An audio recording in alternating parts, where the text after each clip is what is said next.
Kuuɗe lilaaɓe suura 13 aya go'o yaaki 3. Barnaba e Bulus lilaama Saayifurus. Nder kawtal tokkuɓe Yeesu wonɓe gariiri Antakiya e woodi annabo'en e ekkitinooɓe. Kamɓe ngoni Barnaba e Saaminu bi'eteeɗo ɓaleejo e Luusiyus Sayirankeejo e Manayan mawnuduɗo e Hilidus laamiiɗo e Caawulu. Wonde nyalnde e ɓe mawnina Joomiraawo e ɓe cuumo, sey Ruuhu Allah wi'iɓe, kakkitaneeyam Barnaba e Caawulu ngam kuugal ngal noddumiɓe ɓe ngaɗa.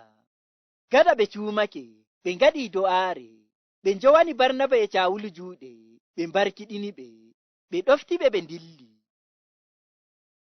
Nder ayaaje ɗe janguɗen ɗo'o, ɗe mbanginani en e njayri ko waɗi kawtal sumpo tokkuɓe Annabi Iisaa cembiɗi nder iimaanu maɓɓe dow Annabi Iisaa.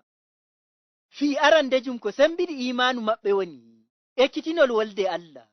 Waato nder kawtal sumpo tokkuɓe Annabi Iisaa e woodi moodiɓɓe ekkitinooɓe wolde Allah.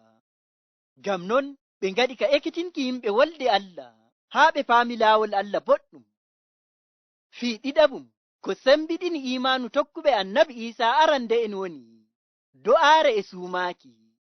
Kawtal sumpo tokkuɓe Annabi Iisaa wonɓe gariiri Antakiya kawti hoore e ɓe cuumo e ɓe ngaada do'aare.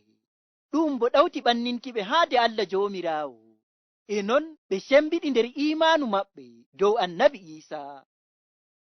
Fii tataɓum sembiɗinɗum iimaanu tokkuɓe Annabi Iisaa arande en woni e ɓe ngaɗa ko Allah Joomiraawo wi'iɓe ɓe ngaɗa. Bo non no aya 2 yaaki 3 wi'i, wonde nyalnde e ɓe mawnina Joomiraawo e ɓe cuumo, sey Ruuhu Allah wi'iɓe, kakkitaneeyam Barnaba e Caawulu ngam kuugal ngal noddumiɓe ɓe ngaɗa.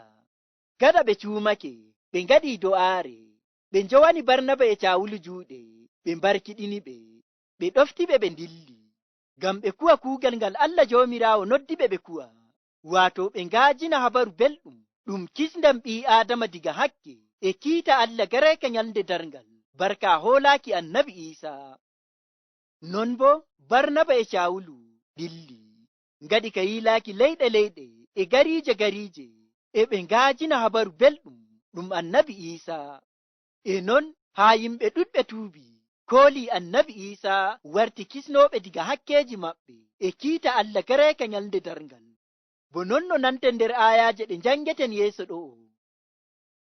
Ngam non bandiraaɓe am enen tokkuɓe Annabi Iisaa hande, to en ngiɗi cembiɗen nder iimaanu meɗen, sey ngaɗen non no tokkuɓe Annabi Iisaa arande en ngaɗi ɗo'o, waato ngaɗen ka janguki wolde Allah, en bo ekkitina yimɓe ngam ɓe paama laawol Allah boɗɗum. Ɗon ma sey kawten ko'e meɗen ngaɗen ka waɗuki do'aare, en cuumo e huuki kuugal Allah, waato waajinki habaru belɗum. E non kuugal Allah nyamray yeeso. Allah Joomiraawo hokka en bawɗe waɗuki non no tokkuɓe Annabi Iisaa arande en ngaɗi. Kuyen kuugal Allah nder bawɗe Ruuhu maako, naa e laawol hawre ko sembe ɓii Aadama, amma nder bawɗe Ruuhu Allah, bo non no tokkuɓe Annabi Iisaa arande en ngaɗi. Allah Joomiraawo ɗawtana en iimaanu, o bo hokka en faamu ɗum. Amin.